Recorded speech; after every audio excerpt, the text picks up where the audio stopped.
Seulang, kenapa kita pelajari ahkam setelah mengetahui definisi usul fikih?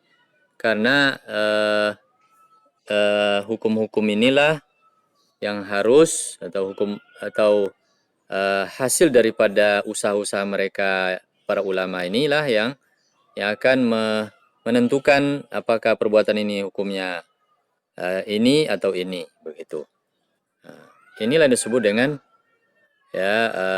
atau kenapa harus setelah definisi usul fikih ada pembahasan hukum-hukum kayak gitu. Taib, di sisi lain karena ya hukum ini kan hukum inilah yang menjadi ketentuan-ketentuan dari Allah SWT. Taib.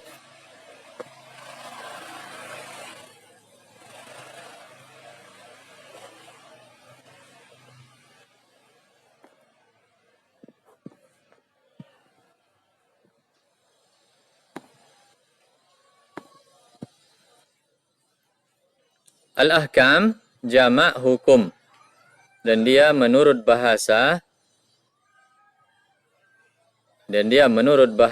adalah al-qadha. Sementara menurut istilah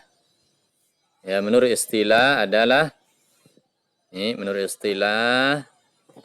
huwa maqtadahu khitabu syar'i. Maqtadahu khitabu asy-syar'. Ya, apa yang diinginkan oleh pesan syariat Islam, syariat Allah, al-muta'alliq bi af'alil mukallafin, yang berhubungan dengan perbuatan mukallaf. Apakah bentuk panggilan itu atau pesan syariat itu adalah talab, min talabin, bentuknya meminta, au takhyir, atau memberikan pilihan, au wada', atau bisa saja penanda, ya. Jadi hukum atau ahkam ini adalah pesan Allah kepada kita, pesan-pesan Allah, dan juga tentu di situ ada Nabi kita, ya. Pesan Allah tentu kan tidak bisa dipisahkan. Nah, karena Nabi juga memberikan ketentuan untuk kita. Jadi pesan Allah dan Rasulnya yang ada hubungannya dengan perbuatan kita sebagai makhluk, sebagai yang dibebani, mukallafin. Dan isinya adalah isi pesan itu talab, meminta kita.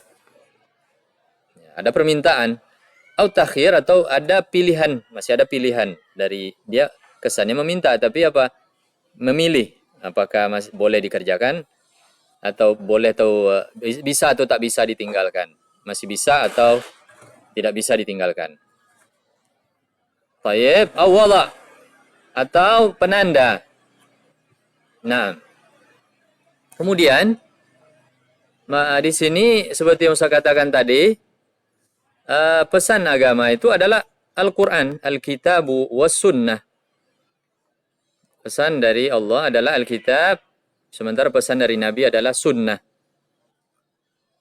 Jadi pesan inilah yang al-muta'alliq bi af'al al-mukallafin, al-muta'alliq bi af'al al-mukallafin, yang pesan ini ada hubungan dengan perbuatan kita, ma ta'allaqa bi a'malihim, yaitu yang ada hubungannya dengan perbuatan mereka, perbuatan makhluk mukallafin, sawa'an kanat qaulan am fi'lan.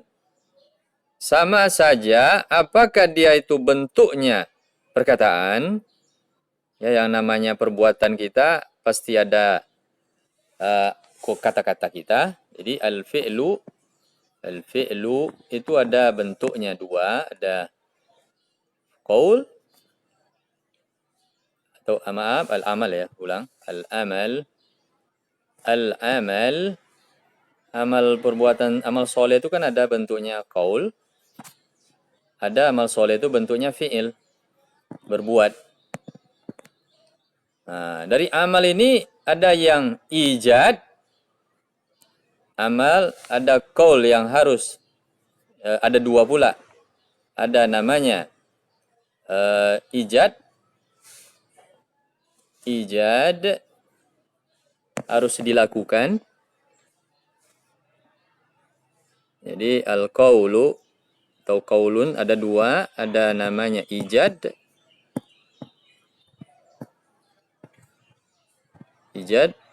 ada tarak.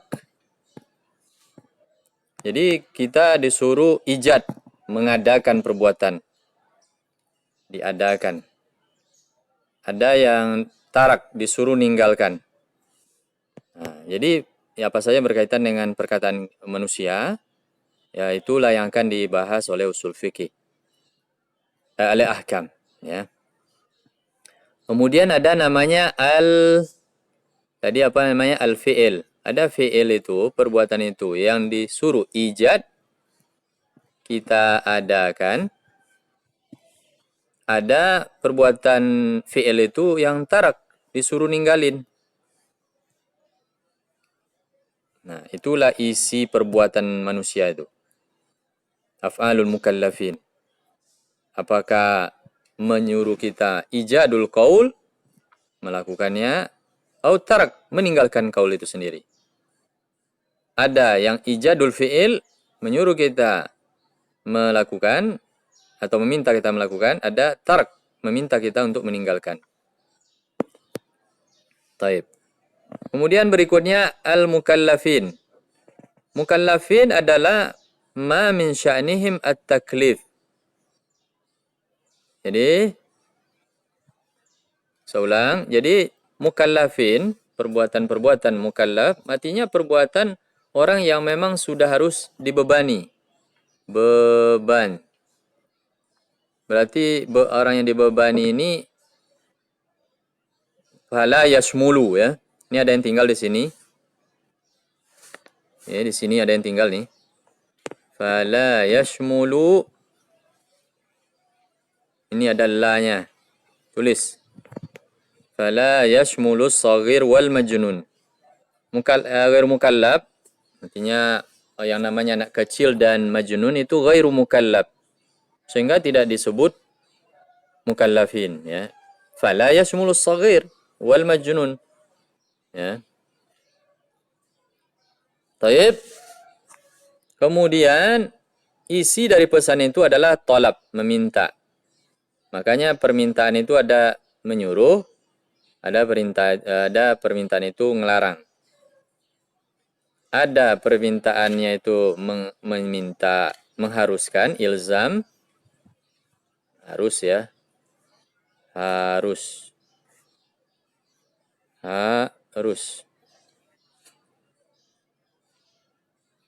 Harus. Ada yang bentuknya afdhaliyah, hanya sekedar keutamaan. Artinya begini, ada permintaan Allah itu yang sekedar isinya adalah keutamaan. Permintaan Allah, permintaan Nabi yang bentuknya afdhaliyah adalah sebuah keutamaan. Ya, buktinya ada banyak, yang umpamanya sholat duha, sholat tahajud, ya. Dia diminta, ya, diminta memang. Tapi apa? Itu hanya sekedar afdhaliyah. Tapi ada permintaan Allah bentuknya perintah, mengharuskan berhijab, ya. Kemudian ada pula permintaan ngelarang, bentuknya melarang. Melarang itu mengharuskan. Ada larangan itu mengharuskan. Ilzam. Baik. Lanjutlah dulu. Kemudian ada bentuknya hukum itu takhir, memilih. Ini yang disebut dengan mubah. Boleh, kan? Ada yang disebut dengan memilih, ya, mubah karena isinya memilih. Memilih apakah melanjutkan melakukannya atau tidak, ya. Memilih melanjutkan atau memilih untuk melakukannya, sehingga ya kita bisa mengambil kesimpulan ternyata mubah itu boleh kita memilih antara melakukannya atau enggak. Memilih kita. Ya. Berikutnya adalah wada' sebagai penanda. Ada hukum-hukum itu sebagai penanda saja. Apa itu penanda? Penanda bagi sebuah perbuatan. Contohnya syarat ya. Salah satu syarat sah solat apa? Syarat sah solat itu umpamanya berwudu, bersuci ya. Berwudu atau suci. Nah, ini penanda. Wudu itu adalah penanda. Penanda bagi apa? Bagi keabsahan solat. Makanya disebut dengan wudu adalah syarat sah solat. Penanda. Wudu ini adalah sebagai penanda kesahan solat kita. Makanya di sini sebut isinya adalah sahih dan fasid. Ya, isi daripada hukum penanda-penanda itu ada namanya sahih, ada namanya fasid, ada yang lain lagi, ada namanya syarat. Ya, catat ya, syarat. Ada namanya sabab. Ada namanya mani. Mani ya. Mani itu penghalang. Contohnya penghalang, umpamanya penghalang kesahan solat kita bagi wanita, umpamanya ada halangan katanya. Karena dia memang masa datang bulan. Ya. Taib. Kemudian ada juga yang lain, wa mimma wada'ahu syari'. Apa yang diletakkan oleh syariat ya sebagai penanda, wa wada'ahu syari' min alamat wa awsab lin nufus wal ilqa'. Ya, ada penanda untuk keabsahan sebuah perbuatan. Awsab, sifat-sifat yang harus ada. Awsab linuful untuk sebuah kelanjutan perbuatan kita. Wal ilgha, dan ya, tidak lagi dianggap perbuatan tadi. Ini tidak perlu dibahas panjang-panjang betul. Yang penting ini di sini ada tanda-tanda beberapa hukum wad'i. Ya. Kemudian berikutnya adalah aqsamul ahkam syariah. Apa saja pembagian hukum-hukum syariat? Pembagiannya ada dua. Tanqasimu ila qismain. Ada taklifiyah yang pertama, ada wad'iyah. Sesuai dengan namanya nih. Nah. Ikut. Oke, berikutnya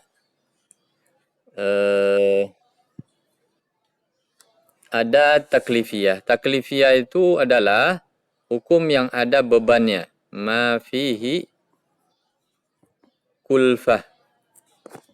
Kulfatun. Yang ada beban. Ya. Ma fihi kulfah. Ya, tulisannya. Ma fihi kulfah. Ada bebannya.